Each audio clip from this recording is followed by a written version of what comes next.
Hey folks, welcome back. My name is Krishna. If you're new to the channel, welcome. In this video, we're going to take a look at some techniques that you can use to practice drawing arms. So let's consider a simplified case to start the conversation. The upper arm can be represented in a very primitive way as a cylinder. And the same can be said for the lower arm. And I'm going to focus just on the upper and lower arm for this particular example. Now, typically, when we look at the dimensions of the arms here, it's like the upper arm appears to be a little bit shorter than the lower arm. And generally speaking, if we were to put these two cylinders and stack them next to each other, you're going to find that the lower arm cylinder is going to be 1.5 times the size of the upper arm, roughly, right? That's just a good landmark to kind of keep in mind. Um, we also have a shoulder blade, which I can represent by just a sphere, not a circle, right? So here's a sphere, and then we've got our upper arm attached to it. Then we have our lower arm, and I'll just extend that out a little bit. And it's a good practice to be able to draw the upper and lower arm in different positions. So for example, I'll start off with my sphere, and I'm always representing it as a sphere. And I'll have an incision here. This is going to represent the upper arm. It's a cylindrical shape. And now if I've got the arm, say, coming towards the viewer, then I'll have another cylinder that appears to be foreshortened, right?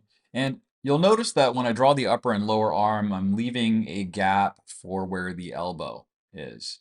I'm just considering the individual components themselves. I'm not attaching them just yet. This is a great way to begin your practice by drawing the sphere and two cylinders from multiple angles. So let's do this again. We've got another sphere. This time I'll switch colors here. I'll have the upper arm, and then we'll have the lower arm. And so we can see that that arm is raised up. And this is just a very, very high level overview of how to think about it. I'm not concerning myself with musculature or any of that. It's just to get, the ability to capture the pose in a clear and easy fashion. And these volumetric shapes are the hallmarks of being able to draw consistently. And it's also a great visualization tool. And it's something that I highly recommend. So let's do a few more here.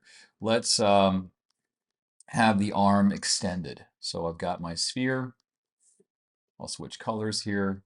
I'll have this arm reaching out like so, and I'll have the lower arm extended like so.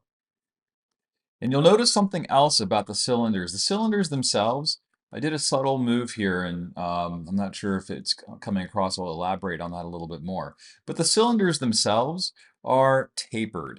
So a standard cylinder, like a soda can, will basically have similar sized caps. Those are the endpoints of the cylinder.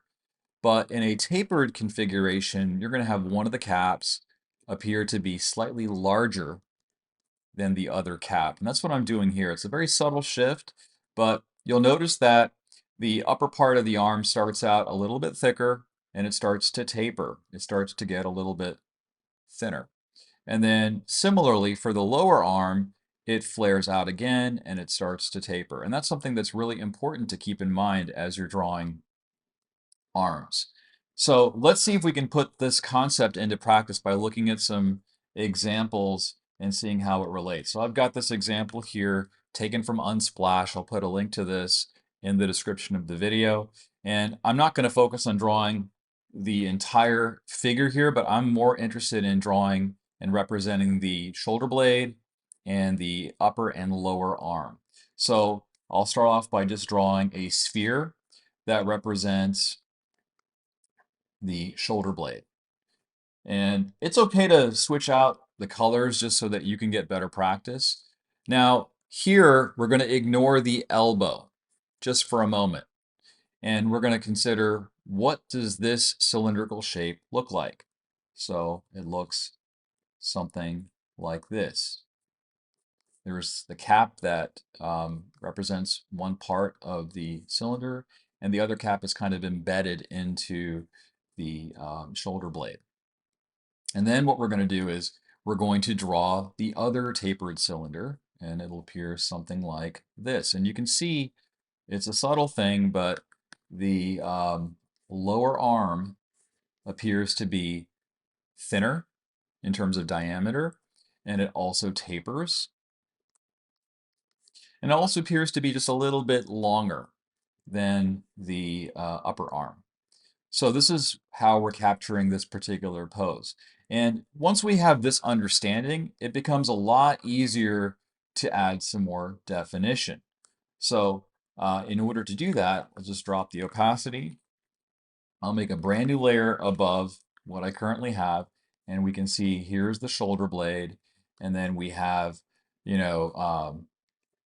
a slight muscle up here. I'm not going to really go into detail on muscles, but just trying to accurately capture. We've got the elbow. The elbow's a little bit cut off here. And there's a crease where we see the upper and lower arm touching one another. And this gap here is obviously going towards the wrist, and then we have the hand itself. So this is something that I think would be great to go ahead and practice. Don't get so worried about musculature, especially at the early stages of doing this. Just focus on being able to resolve the arm into a sphere and two cylinders. Let's do another example here for more practice. So I'm going to hide this example here. This example is also taken from Unsplash. I find Unsplash to be a great resource for looking at royalty-free images. And again, we've got more musculature. And I've picked these two examples to show the actual arm without any clothing, because it's important to understand what the underlying anatomy is. And what we can note here is that the upper arm appears to be um, you know, smaller in length than the lower arm. This pose shows a little bit more of an obvious correlation to that. So let's take a look and see how we can represent that. Well, we're going to start off by drawing our shoulder blade. Again, that's going to be a sphere. And if drawing these spheres is difficult, it just takes a little bit of practice. I have some videos that are on my channel that will help you practice drawing those basic volumetric shapes. I'll switch colors here. Then we're going to have, we have to kind of visualize how the upper arm connects to that sphere. And the angle is important to capture here. So we've got a tapered cylinder, like so. Again, we're going to ignore musculature. We're just going to get down the angle of that cylinder. Notice that it starts out thicker and starts to taper. Next, we're going to draw the other the lower arm. So I'll just go ahead and extend this out. And I'm drawing dotted lines to represent those parts of the contours that define this cylindrical surface. And you can see right away that the upper arm, lower arm, we've essentially captured that pose. And to now add on to that, to kind of give it some definition, we can begin to study how that bicep comes into play here. We've got our lower arm, we've got the elbow, and there's some curves that are occurring here. And then we can also see that point where there's actually a series of muscles that are kind of overlapping that bicep, right? And then we've got the upper arm. And we can start to then add some more definition. We know that the shoulder blade is right here, and then we've got this area right here, and then we've got the armpit, and then we've got the actual armpit itself. So this is something that I think would be great to practice with. Start with references that show the full arm without the use of clothing, right? Have like just regular arms, practice drawing them from different angles. Don't worry about the musculature. Don't worry about drawing the elbows if you're starting out. Just simply start with identifying the shoulder and the position of the arms, and realize that the upper and lower arms are comprised of tapered cylinders.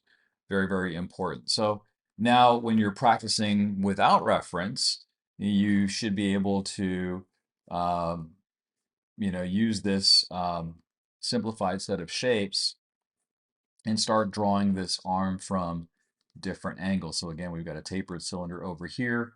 We've got another tapered cylinder like so. And we're going to keep playing around with that. I'll have another shoulder blade. This time I'll go ahead and extend the arm up. And maybe I'll actually have it extend out a little bit like this. So it's actually raised, right? Because even when a character does wear clothing like a jacket or a long shirt, it's really important that we have a good understanding of what's going on underneath the clothing. So something to practice with. If you found some value in this video, please consider giving it a thumbs up so more folks can find it. The goal here is to give you some actionable tips and techniques so that you can begin your journey. Um, watch a ton of videos, look at how other folks are deconstructing arms and hands. The more resources that you have in front of you, you'll start to hear some common things that different artists will share. And you can kind of interpret those elements in your own way and bring it to life. So I hope that you found this video to be helpful. Thanks so much for watching, and I'll catch you in the next one. See ya.